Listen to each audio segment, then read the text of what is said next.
Welcome, everybody, to the first episode of The Darkside of Music. I am Harley and joined by Danny. Danny, how are you, sir? I'm doing well. How about you? I'm doing good, man. I'm doing good. I feel like I am too positive and upbeat for the content we're going to be going over. I'm just excited to be here and to dive into some like true crime mysteries like around the music world and everything like that. So like, please don't take my excitement and enthusiasm as like as we're not talking about like material that is a little bit more on the right side and everything like that. But I'm just excited to kind of get into all this kind of like all these kind of cases and stuff like that. Yeah. Well, you know what? It would be a good idea to kind of explain to the audience who we are, right? So go ahead and tell the audience who Danny is. Well, I am Danny Otto. I'm the lead singer of the pop punk band Just Happy to Be Here. I've done other podcasts in the past, kind of where I yell and I'm super enthusiastic about pop culture, movies, TV shows, video games, everything you can kind of be super excited and upbeat about. So I'm carrying that energy into this. I know, like I said, true crimes is a little bit darker than the material that I would normally cover, or pop punk music in general. But I'm bringing that enthusiasm in. Enthusiasm when talking about stuff like this, I feel is important. You know what I mean? Yeah. Like you want to bring a certain lightheartedness to something so harsh. And it's one of the most famous cases in American pop culture today. So I mean, yeah, absolutely.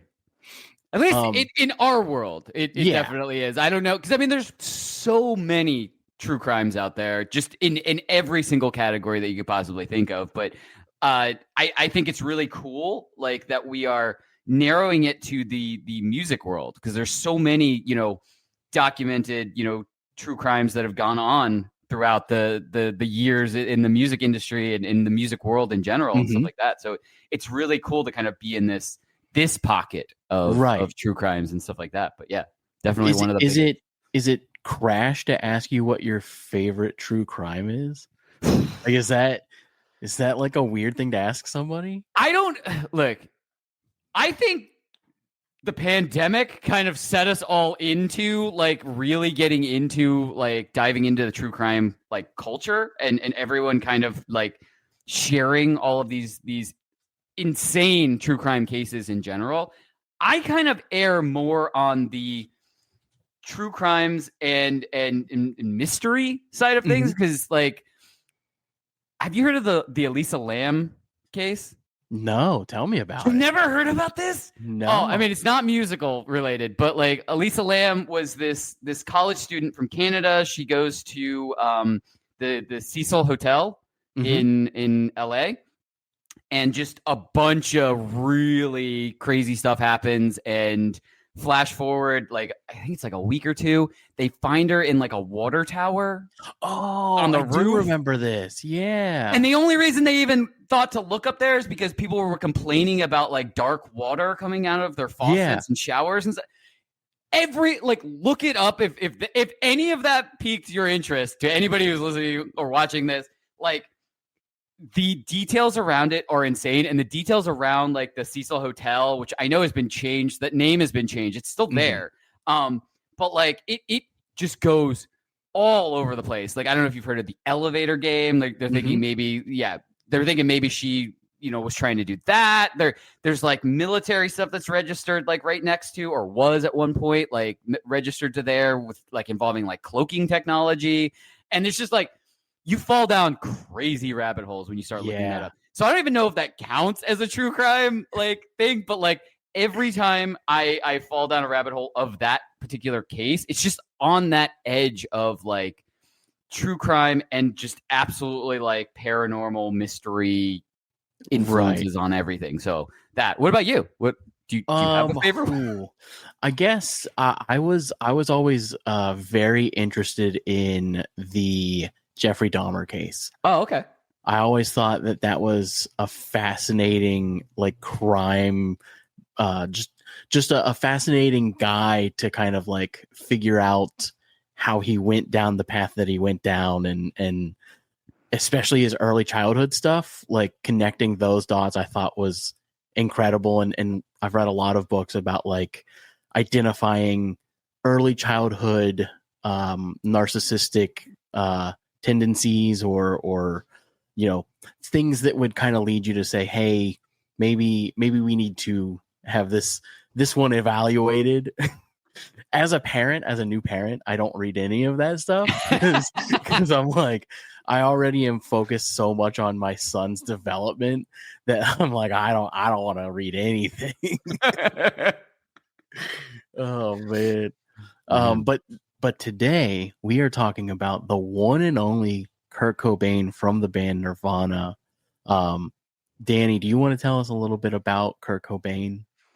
Kurt Cobain, frontman of Nirvana. I mean, basically the voice of the grunge generation, as far as both of us are concerned. I mean, there are some sticklers out there that can kind of, but no matter what, we can all agree in the music world, he had some of the biggest impact on the grunge movement in general. Had an incredible career for the amount of time that he actually had his career. Which unfortunately was, cut short with a suicide. Yeah. He's part of the 27 Club. We'll dive into that later. I would honestly say he completely changed the landscape of what we know as music today. Were you a big Nirvana fan growing up?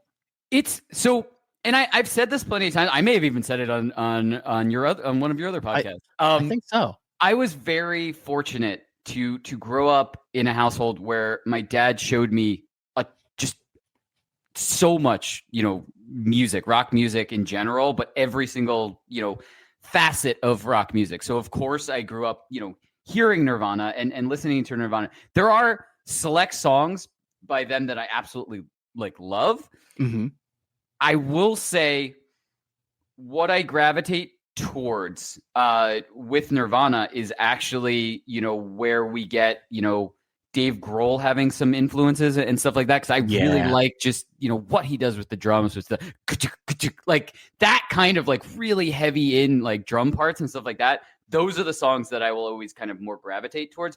Because I mean, if you can't tell already from my voice or my just kind of personality in general, I like the kind of brighter, the kind of the bigger, the louder stuff. So more of that side of Nirvana as opposed to, some of the more soft and melodic and stuff like that I know, are also very popular. Because I feel like with Nirvana and Kurt Cobain in general, there were kind of two sides to it, where you had these big songs and these big hits and stuff like that. And then you also had these kind of more mellow, which also were hits and stuff like that. So, yeah, I mean, I don't think there's a musician that's in the rock genre that can't say that they, were influenced at least some degree.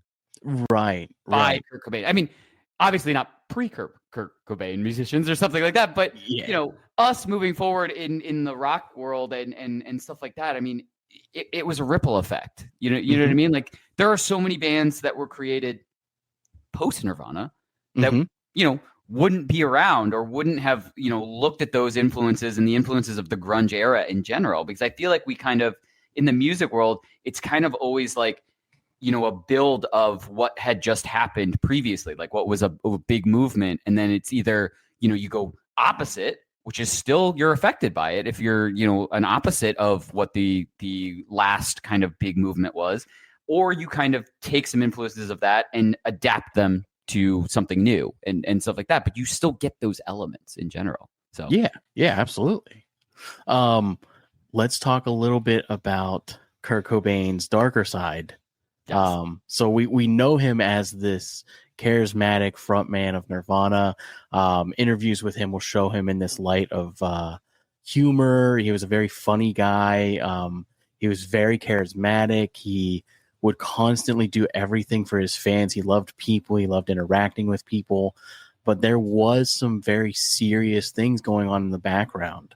Kurt Cobain suffered from severe depression. He had chronic stomach pains that led to drug abuse. He had a very, very heavy heroin addiction. And he had this underlying feeling of being misunderstood by society, misunderstood by the industry. Few interviews have talked about how he didn't want Nirvana to be successful. Right. He wanted to stay the local Seattle band. So when the success started to come, he kind of resented himself in a way. And I think that leads us into some of the darker moments that lead up to the horrific suicide that happened in 1994, I believe. Yeah, 94. Yep.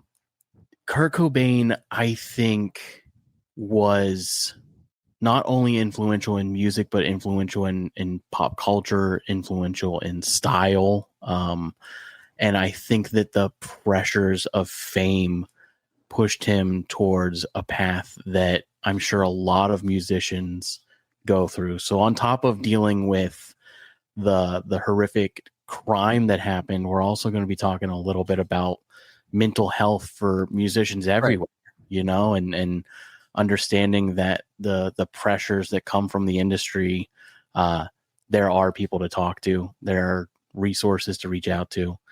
Feel free to reach out to us if you're struggling. You know what I mean? Yeah. I'm glad to have that talk. But let's talk about his last few months on this planet. So in March of 1994, Kurt gets hospitalized in Rome after an incident originally described as an accidental overdose by Courtney Love. She would say that she believed this was actually a suicide attempt by Kurt Cobain. Not long after, Kurt checks into rehab in Los Angeles. He leaves the facility early and begins searching Los Angeles area for a gun. Specifically, I believe it was a 12 gauge Mossberg shotgun was the weapon. I knew it was a shotgun. Yeah. Yeah. I didn't know the actual make or anything. I think that's what he was after. But between leaving rehab and April 8th, his body is discovered. Kurt's movements aren't fully accounted for. There's not a 100% accurate understanding of what all went down in that timeline. I will say that the general idea there is video of him leaving the facility in Los Angeles. I believe he checked himself out of the facility. So it wasn't like he snuck out or anything. I believe he just simply checked himself out of the rehab facility. There were some phone calls that were made. Again, no 100% factual evidence behind it. So I'm not going to call out the names of the people that he called, but there are witnesses who have come forward that said that he called them prior to the events of April, in search of a place to crash. So that leads us into what we will call the discovery stage. On April 8th in 1994, Kurt Cobain's body is discovered in the greenhouse above his garage in Seattle. He had been dead for several days. A shotgun was found resting against his body with a handwritten note discovered nearby. Within hours, the police rule the death a suicide. And for many people, that's where the story ends. But for others, that's where the questions start to arise. Danny, let's talk about Courtney Love. What's up, everybody? It's your host, Harley. I hope you're enjoying the show so far. And I just wanted to take a moment and say, go head over to our website. We do have a merch section over there. Check out some of our merch. And also, you can become a member, get exclusive discounts on merch, as well as a whole list of great benefits. Head over. It's $10 a month. I know it's a lot to ask, but it really helps support the show. So thanks again, and I hope you enjoy the rest of the show.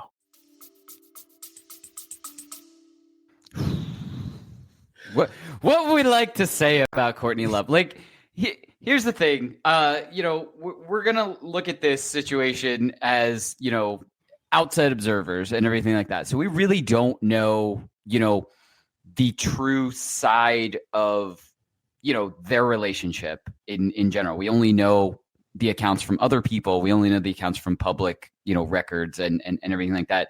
But it seemed like their relationship was a bit toxic in general and stuff like that. And it also seems, from other people that were, Close with, Kurt in general, like Dave Grohl and the rest of his band and stuff like that, some of the events and some of the things that were, going on during the events to lead up to this, were different, I guess, like as far as,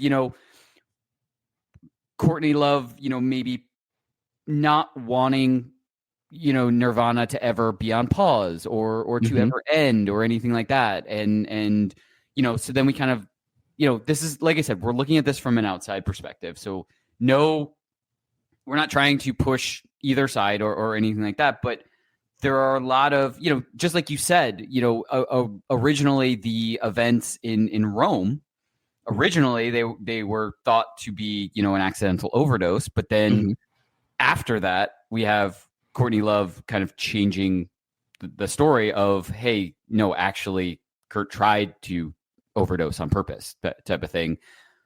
But I don't know, if anybody else ever really said that type of thing. So we already kind of have a little bit of inconsistencies and kind of sets the stage for questions, I guess, after the events of, his suicide / if it is a suicide, I guess is the only way to kind of tease that or say that as gently as possible.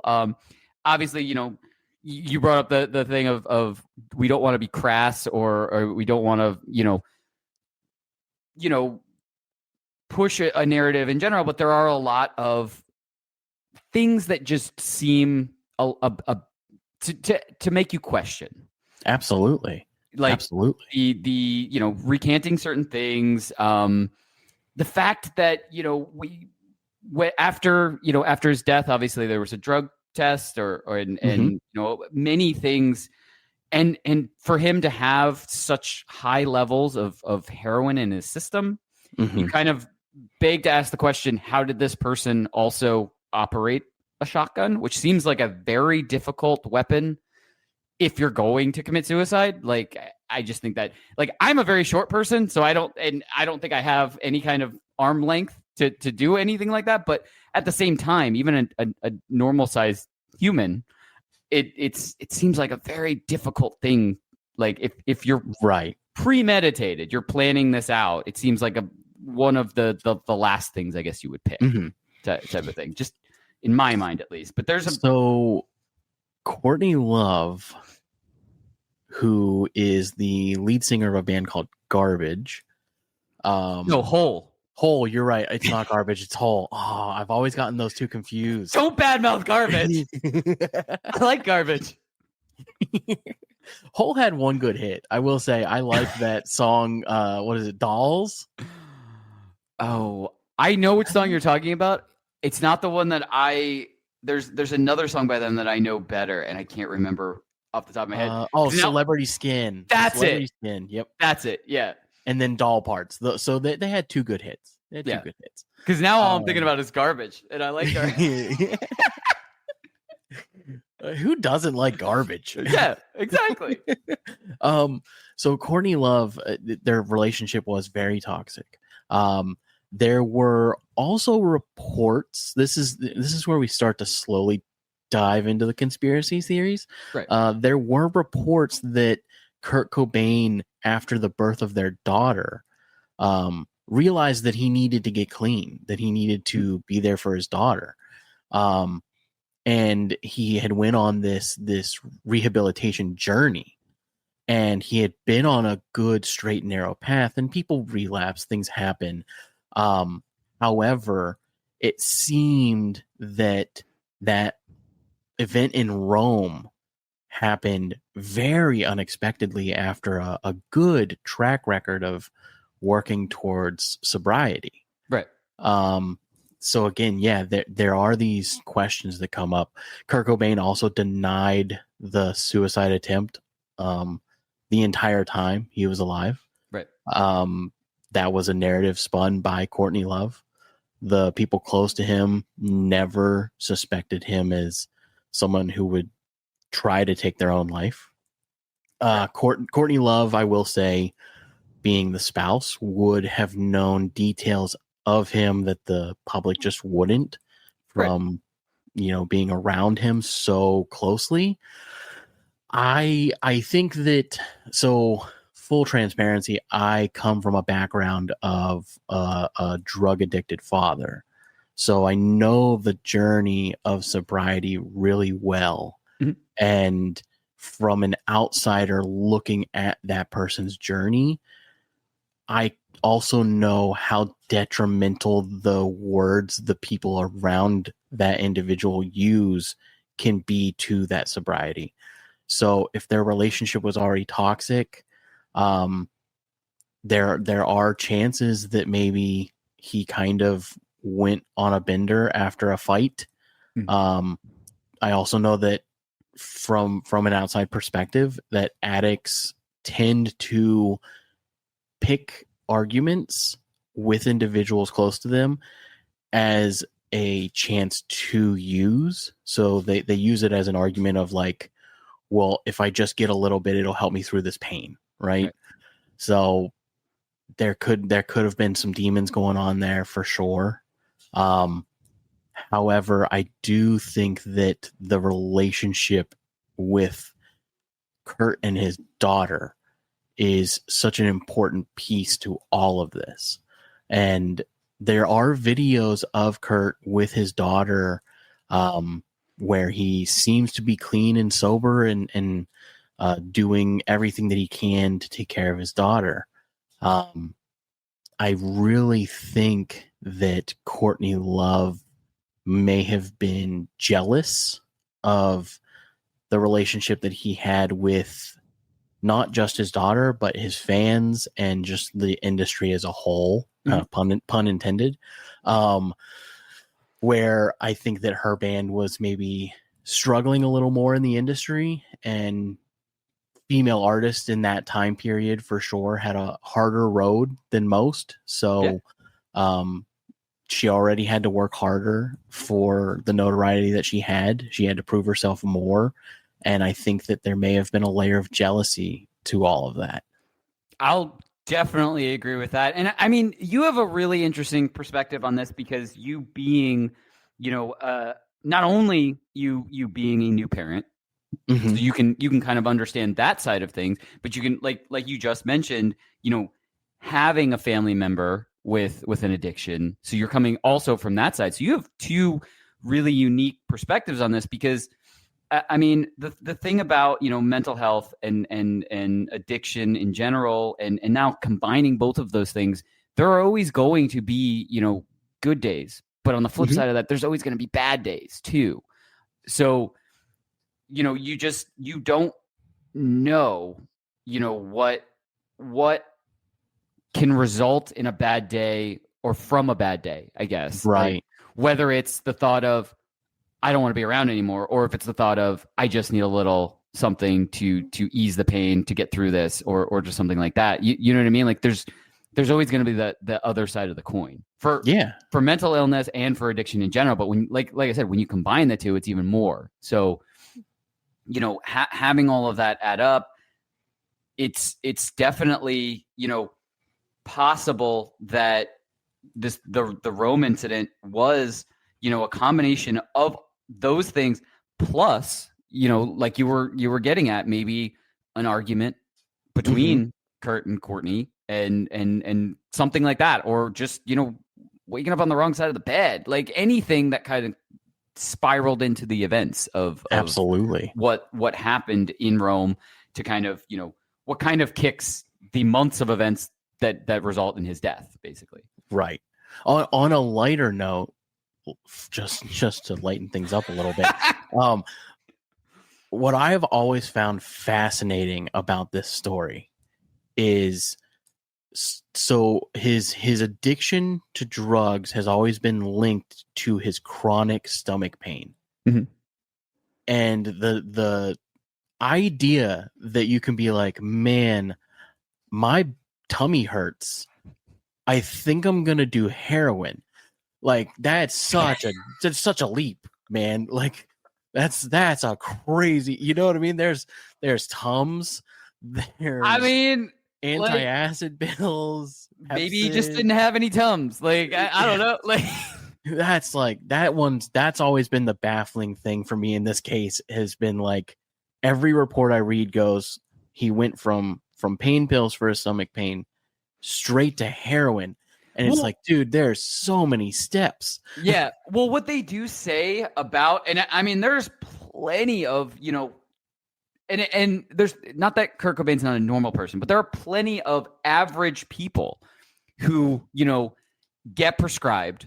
I mean, this is a big thing now. It's not even just talking about back then. This is a big thing now that go in for an injury or something like that, and they're prescribed painkillers, and then they get hooked on them. And so, like, maybe I get, yes, it's a very big leap from prescribed pain medication to heroin. But, well, all I'm saying is, like, we already know, like, that pain medication that's prescribed is very addictive, and the average person can get addicted to that.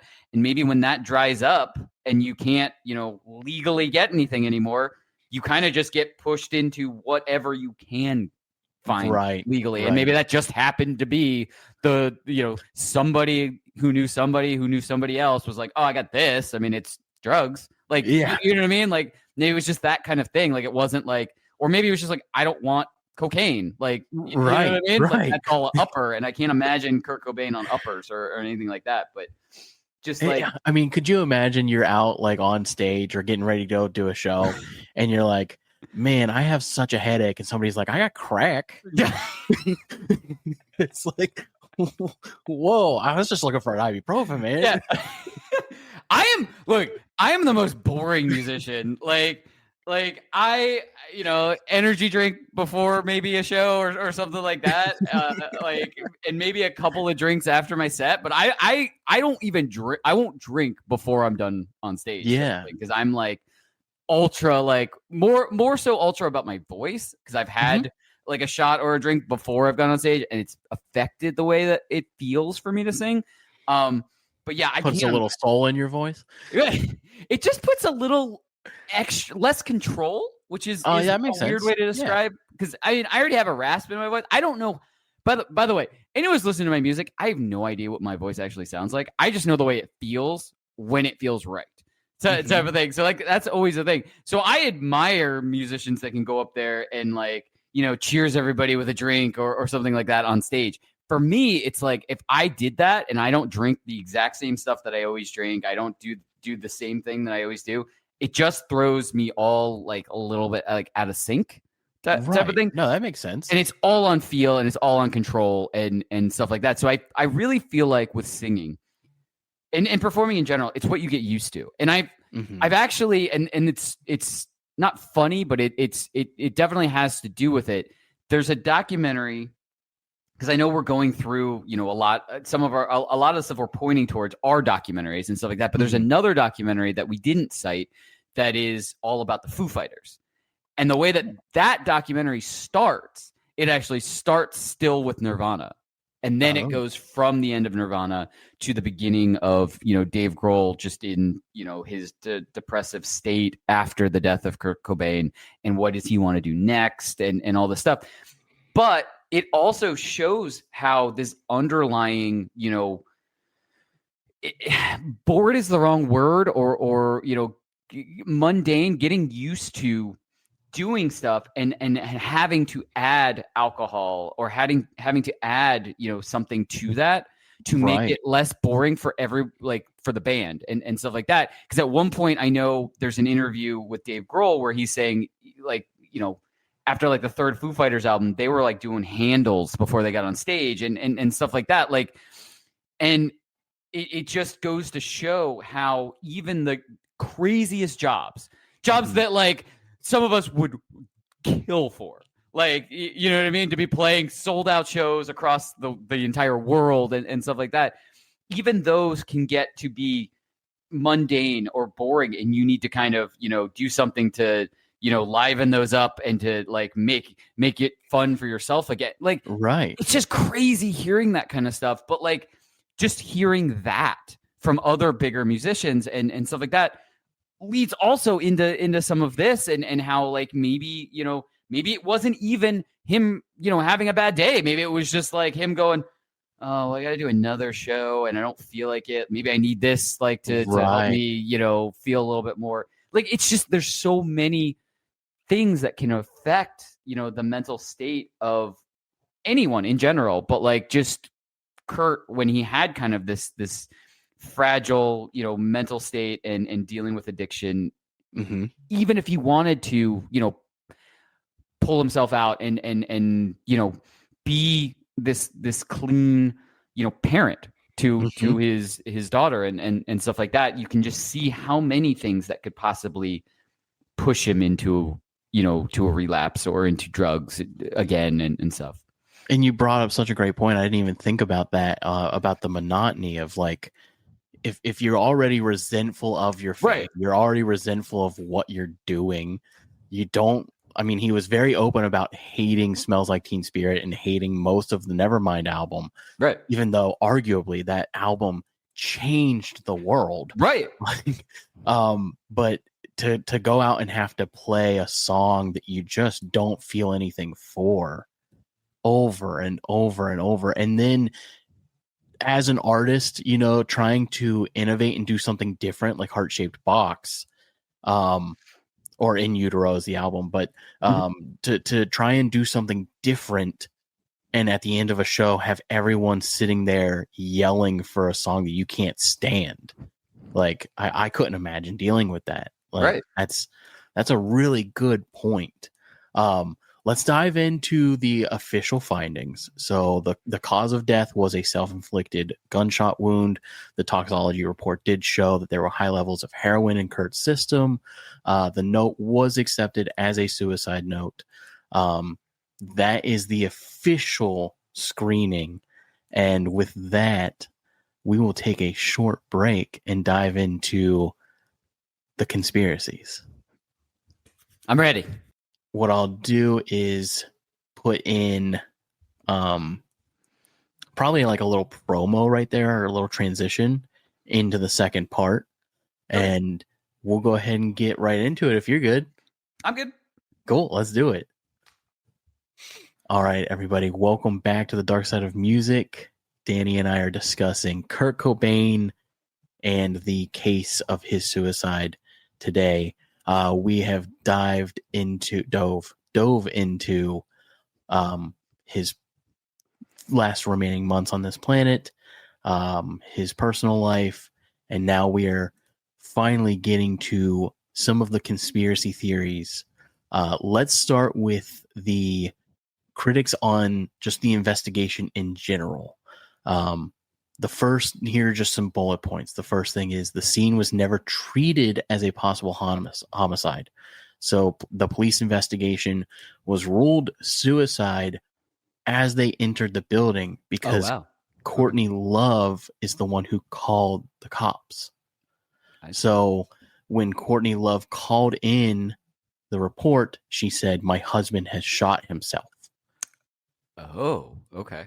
So they already ruled it a suicide as they were pulling up to the scene. It was treated as a suicide. It was never dusted for prints. It was never treated as anything else. Limited forensic testing was done. No clear fingerprints on the weapon itself. Which again, strange thing. If you're already what's the, it's not tweaking out, but like super doped up. Yeah, zonked on heroin, you would be fumbling that gun for sure. Your hands would be all over it. To be fair, neither one of us. I can't speak for you. I don't know your past. That's neither one of us have been like have tried. I've never tried heroin. But I've never had an exceeding amount of heroin either. So no to either one of those. So I don't know what kind of mental state that puts you in or anything. I just we can imagine, but at the same time, like I don't know if it's like you're a little bit paranoid, so like you're holding stuff with not gloves on, obviously, because he wasn't found with gloves on, but like how they would wipe down things and stuff like that.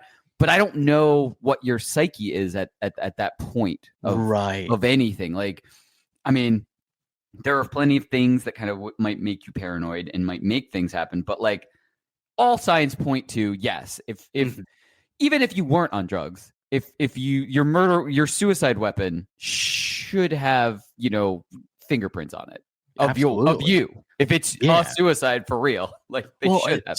So this isn't in my my reporting here, but the other thing that I just thought about is, if you are planning on committing suicide, I mean, maybe not, because he already had a past with drugs, so maybe he just wanted to be high when he went to do it. But in my head, I'm thinking like, that these drugs can kill you. Right. Why wouldn't you take that route instead? Just kind of push yourself a little further than you ever have before. But again, I've never done it. I don't know that headspace. Right. Exactly. That's kind of the disconnect for both of us is like, I don't also thinking from, not being on drugs to when you are in that, state, like maybe once you're in that state, you go, oh, this isn't going to be enough, like type of thing. And I don't have any more. And now I can't get more. And it, like, you know what I mean? Like being that he had a past of heavy drug use also could mean that his tolerance is up. But they do also say that, when people relapse, they end up taking more. And that is kind of the nail in the coffin that ends up, them passing away and stuff like that. That's always like I just one more time type of thing. And then they accidentally do too much. So there's two different ways to look at it. It's very tough for us in this situation to kind of really put ourselves in that psyche and stuff, because we really don't know. Like, yes, to us it seems like yes, overkill. Like if I were and I would like to go on record now, not in the mental state of ever wanting to commit suicide or even thinking about that, but if I were going to, I would want it to be the most easy, pleasant way possible. So like if it's like sleeping pills or if it's like, something like that where I can just fall asleep and that's it type of thing. I don't want to have to deal with guns. I fumble the remote control when I'm like trying to turn on the TV. What if I fumble and I just injure, like, you know what I mean? Like, so that's exactly what I was thinking. I would be like more terrified of that than anything else. So like, yeah, I can't put myself in the place of Kurt during these final moments or anything like that. But I absolutely kind of agree with you from our outside perspective. It does seem like overkill to have two different means that should, help a normal person commit suicide. Like two of them at this point. Like, so also the other interesting thing is he did purchase the weapon. So that's been confirmed that he did, from the time leaving rehab to getting home, he purchased the weapon and ammunition. So what if the intent wasn't to commit suicide? What was the intent? Didn't he say it was for home security? Wasn't there something that said something like that? Which, I mean, maybe, we also, like, like I've said multiple times, and I will continue to say this, the psyche that he was in, even leaving rehab, even being clean and leaving rehab, there may have been a little bit of, I need to feel like I'm protected. Like there's plenty of people out there right now that have something, that just makes them feel a little bit safer in their own home. Absolutely. Type of thing. And so maybe this was a step towards that. And it really was like the biggest thing is there's so many like what ifs, and there's so many of like, it could go either way type of thing. Like maybe that is a premeditated, event, or maybe it really was, absolutely on the level of what we're thinking, or at least what I'm saying right now. And he was just starting to feel like he needed some level of protection because maybe he was like, I'm going to, make a decision that I don't think a lot of people are going to agree with. And by that decision, I don't mean committing suicide. I mean, maybe not doing music anymore. And maybe he was thinking like, there's going to be some really angry people about that. And I want to protect myself and my family because of that too. Cause you know what I mean? Like there's a lot of intense people out there. I mean, there's been absolutely musicians in the past that have been, killed by their number one fans, and crazier things have happened. So I think, there's definitely multiple reasons that could be a reason for him to want to get something for security. So here is my personal theory. This is not a documented theory at all. This is purely speculation on my end. I think that he purchased this weapon with the intent of either robbing himself or robbing someone else. I think that he left rehab with a sense of, I have to do drugs, and he didn't have access to his money. I think that everything in Nirvana and in his name at that point was probably locked up because he was in rehab. So I feel like from a financial perspective, if I'm managing the band or managing him in particular, and I know he's dealing with this addiction, I'm locking up that finance. I am locking up his money any way that I can. So he probably didn't have access to his money, which presents an issue for getting drugs. So, I don't know how he acquired the gun per se. I know it was purchased, but I do remember reading something about him presenting a bad check for the gun. Oh, I don't know how true that is, so I don't want to go on record saying that that's for sure. But I think that maybe he bought the gun with the intent of going to his estate. He knew that no one other than like the maids and the people, servicing the property would be there, and robbing himself and then using that money to buy drugs. And I think he was confronted during that robbery by the one and only Courtney Love, who instigated him into killing himself. That's my theory. I don't think any theories are out of bounds or anything like that, because there are so many, things that just leave you with like, that's weird. Like, you know what I mean? Like there's just so many of those that I don't think there are any. And I do to a certain extent think that the people around him, and I will say minus Courtney Love, the other members of Nirvana, and probably, if there are other people in his close-knit circle and stuff like that, probably wouldn't loan him money for drugs, because it really, from everything we've seen in interviews and stuff like that, and look, we could be lied to. People can say whatever they want to, where we don't know any of these people, personally or anything like that. But just from what we've seen and what it looks like is they were all very concerned about his well-being and his mental health and everything like that, because you see plenty of interviews from the other members of Nirvana after the Rome incident where they were all like, oh my God, like we need we need to get this, help Kurt in any way possible, like type of thing. So going off of at least that kind of, hoping that that's the real attitude of everyone kind of closer to him, you can kind of say that, yeah, I mean, maybe the people around him, he understood that the people around him would not help him obtain drugs. And so he looked for another way to do that, which opens up the world of possibility of, if it's his estate, I get that. I get maybe not being able to have access to it. But couldn't you just rob it without a gun? Like, obviously it's your estate, so you can be there.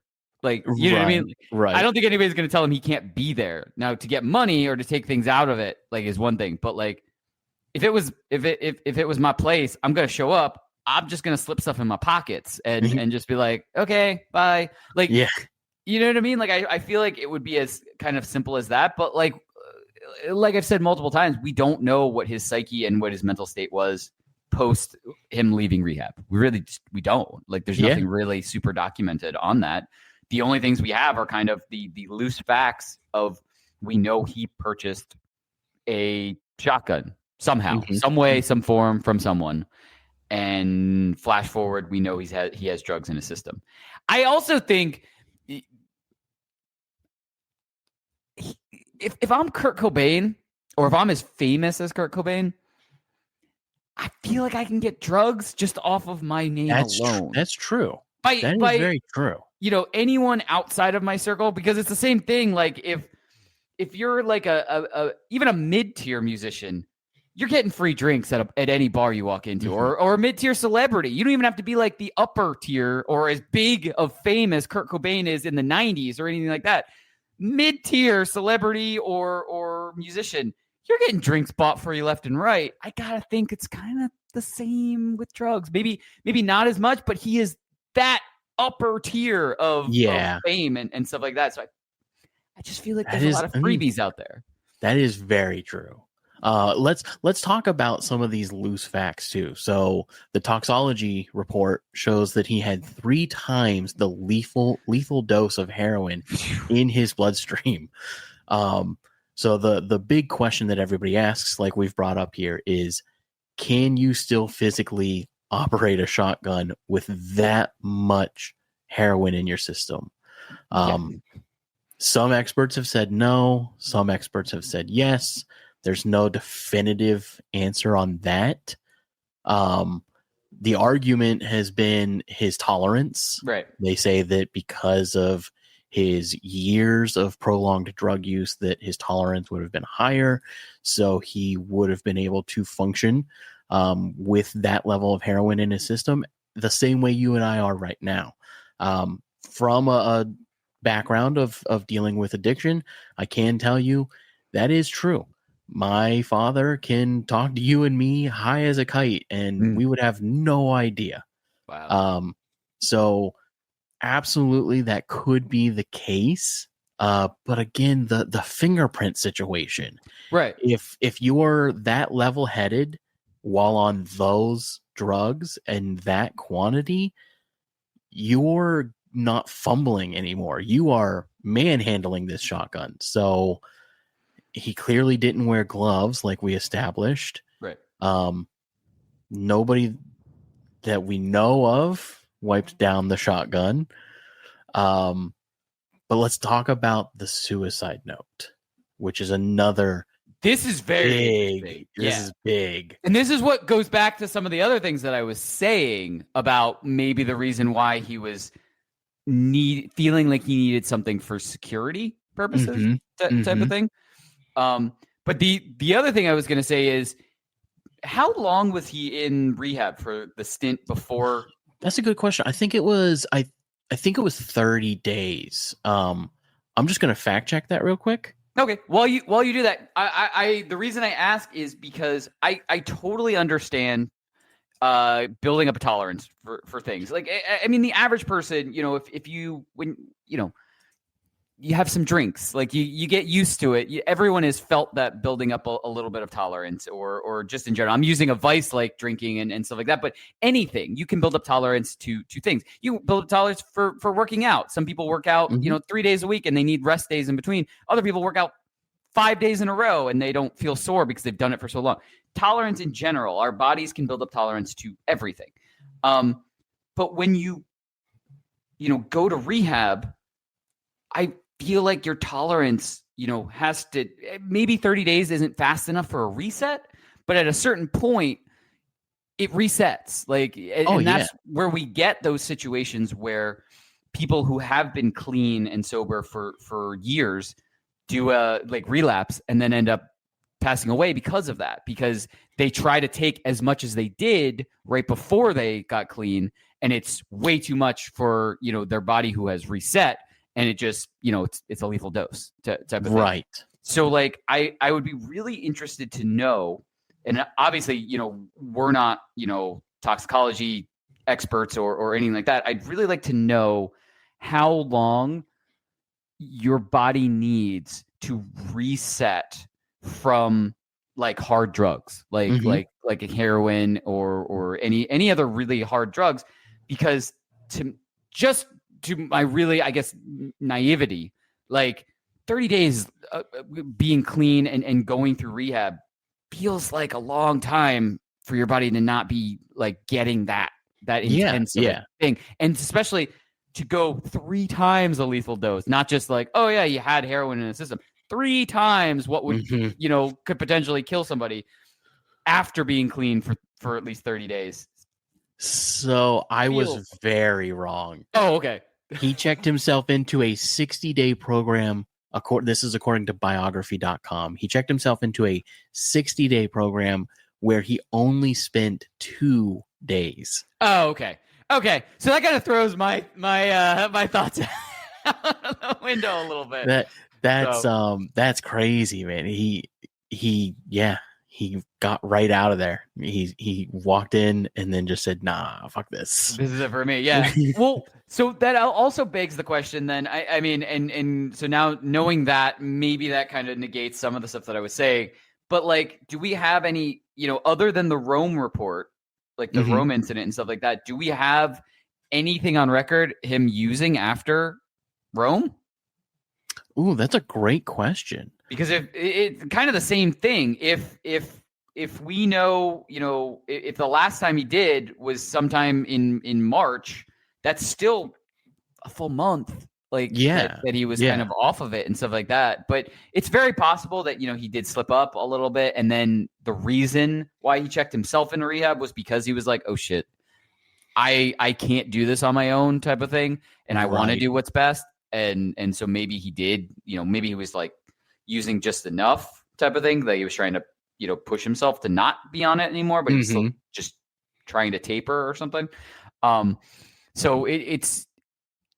Yeah, I guess that kind of negates what I was saying. If it was definitely, on record 30 days, I would think that's really tough. But yeah, it's kind of fuzzy. That is a great question, though. So I just looked. There is no consistent reporting on the time from Rome back to the U.S. There are reports from a couple of individuals close to Courtney Love and Kurt Cobain that were traveling in Rome with them. That say after the overdose, Kurt was never the same. He kept sneaking away. So chances are he may have been using in private and people just didn't realize. And maybe it did get worse when he got back to the U.S. and he had more access. I've got to do something about it. So this note, so basically the note, like we were discussing, is a farewell to music. Right. It's not, my issues with the note are if you've researched Kurt Cobain in any capacity as a writer, this note is not written like anything he ever wrote before. It's not the same tone. It's not the same language. His vocabulary is completely different in this note. So it also says here that some handwriting experts say the note shows inconsistencies. Others say stress, drug use, mental health could explain those differences. Right. I don't think that it was written by somebody else.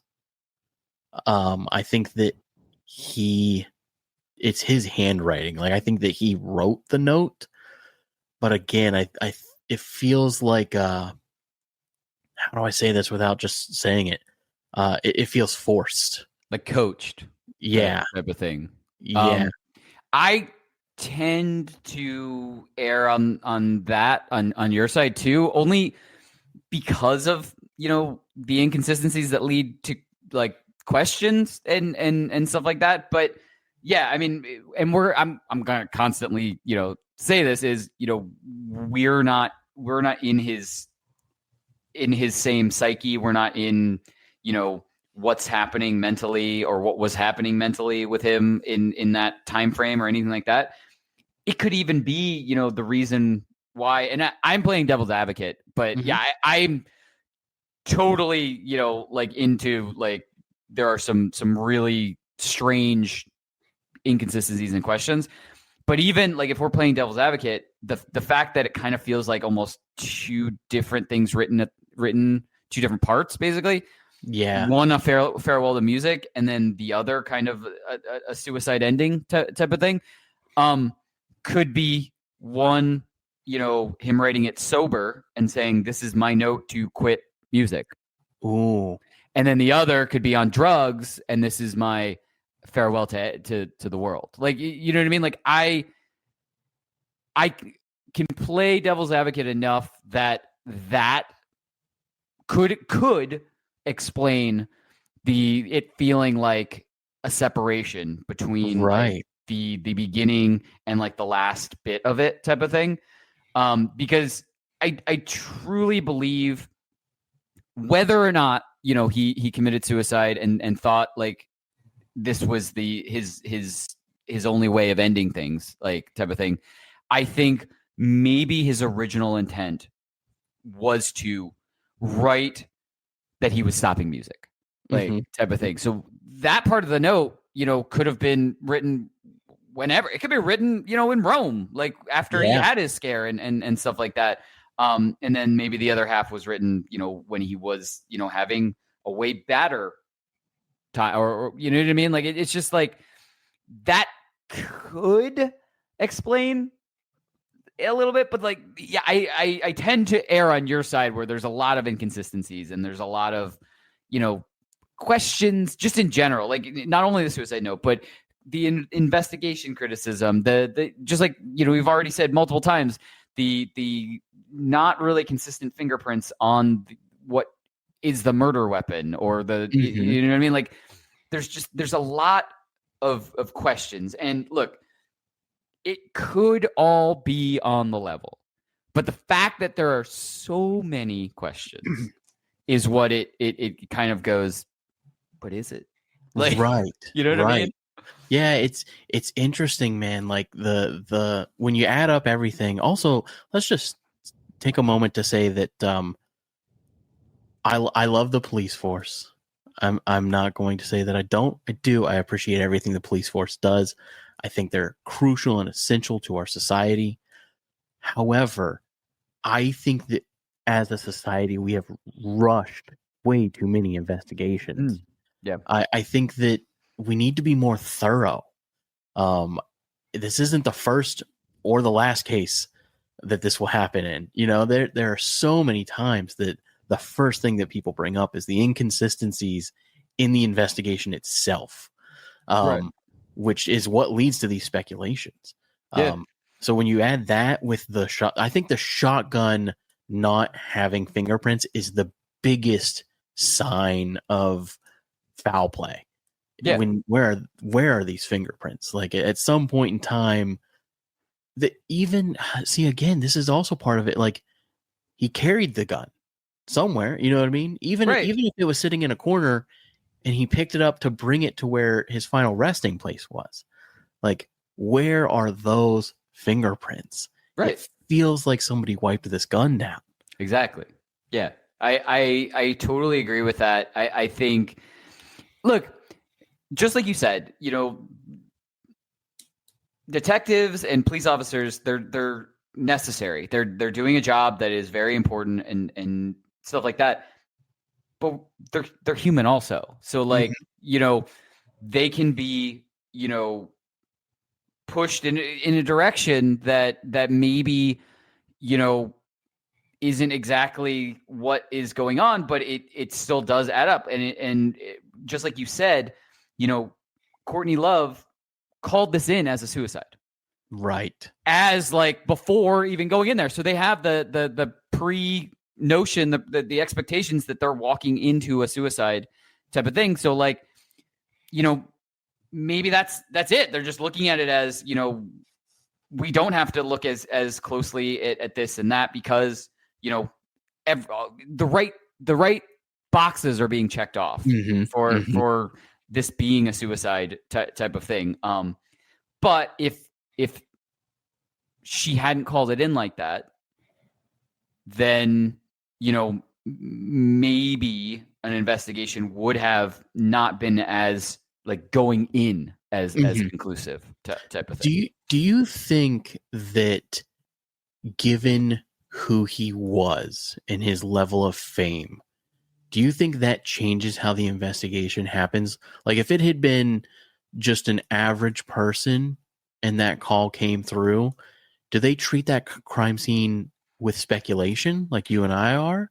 It's tough because you want to say that it's almost more of a negative for Kurt Cobain being so publicly struggling with mental health and drug problems and stuff like that. Like it's almost like a negative for him as far as for a normal person. But at the same time, it's also,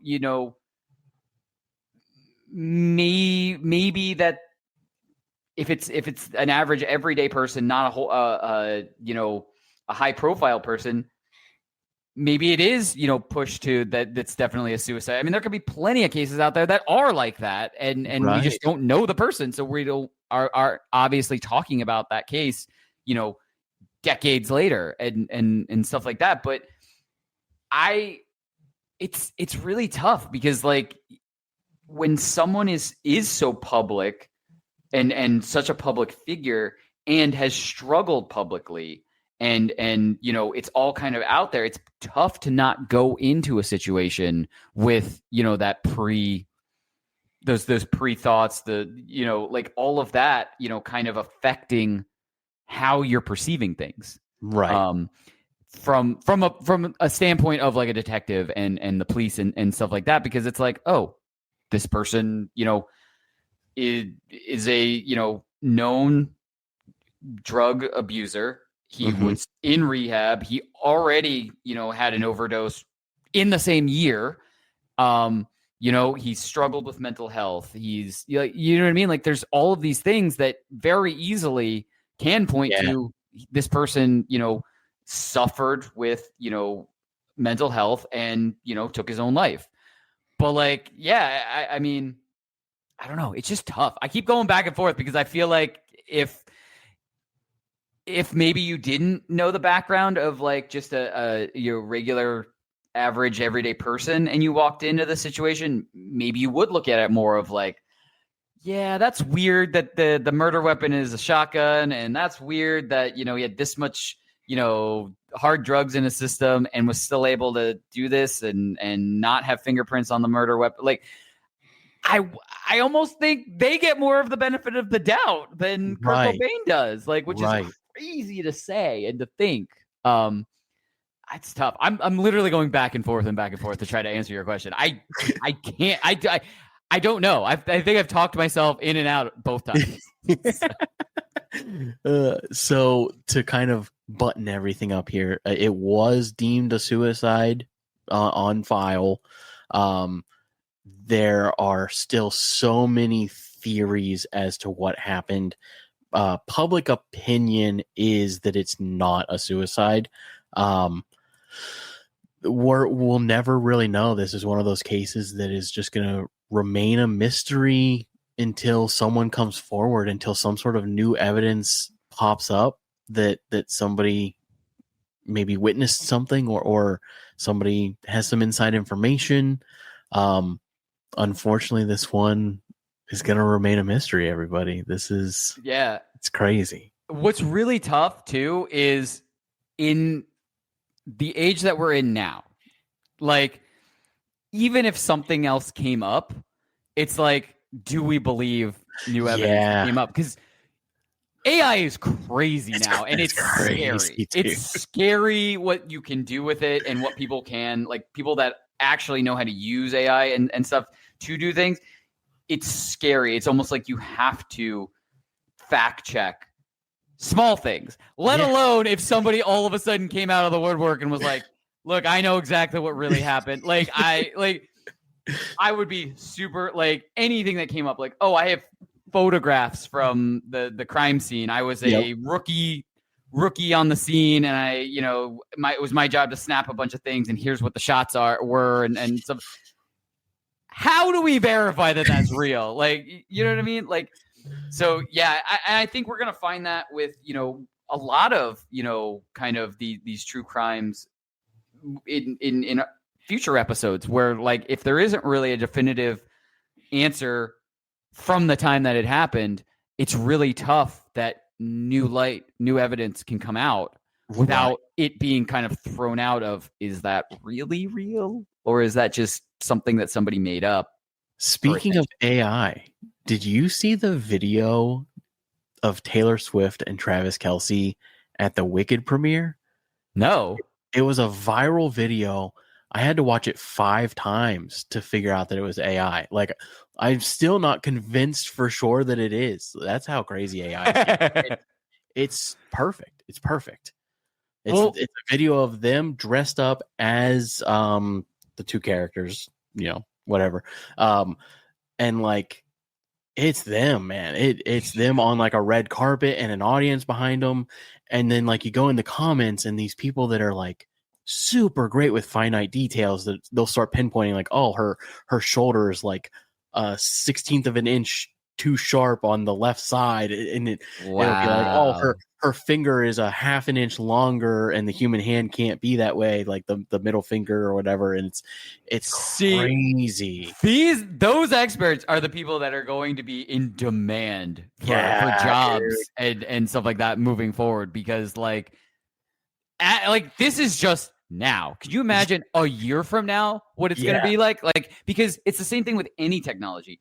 Our technology is flash forward, like in advancements. Like, it's not even, it's like, in the grand scheme of time and stuff, it's like seconds between like biggest breakthroughs to the next biggest breakthrough to the next innovation and crazy stuff like that.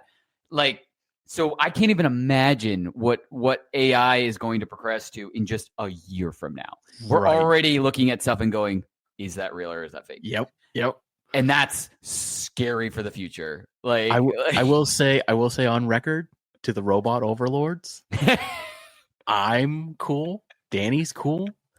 We can make you stuff like this. Keep us around. We can do it. We can do a robot podcast. But look, I always thank GPT for. Oh, dude, I'm so nice. Yeah, I'm like, please do this for me, kind robot. just in case, yeah. And I thank my little robot vacuum cleaner. Like, thanks for doing the job. Like, just little things like that. Just in case. Yeah, like, we're the good guys. We're fine. It's not even like a good guys versus bad guys. It's just like, just leave us be. We're fine. We're not a threat. We're not anything. Just let us do our podcasts and we'll be fine. With that being said, thanks everybody for hanging out with us today. I am Harley. That is Danny. Danny, tell them about you. Tell them where they can find you. You can find me on all the social media outlets at Danny Otto, or you can find my band, Just Happy to Be Here, on any of the social media outlets at Just Happy to BH. I'm sure we'll include that somewhere, but check us out everywhere. And I'm just really excited to kind of, explore all of these other kind of music related true crimes and kind of, hear some other theories and stuff like that. If there are some like burning theories that, some listeners, kind of want like us to actually touch on too. Cause I mean, this is our episode number 1. Like, this is it. So this is the beginning of something beautiful, man. If you're listening and you've made it this far and you have theories on this case or any other cases, please put them in the comments on our Instagram, put them in the comments on YouTube and wherever you listen to your podcast, Spotify, Apple. Let us know. Email also is a great way to reach out. So yeah, I want to hear all about the theories, and we can circle back to this case in the future. We can do a follow-up, yeah. And then as always, I am Harley. I'm the host of the Hook and Bridge podcast. You can find us at Hook and Bridge Podcast everywhere.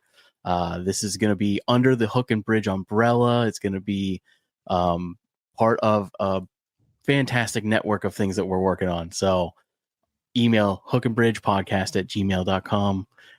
Check us out on Instagram, YouTube, all that stuff.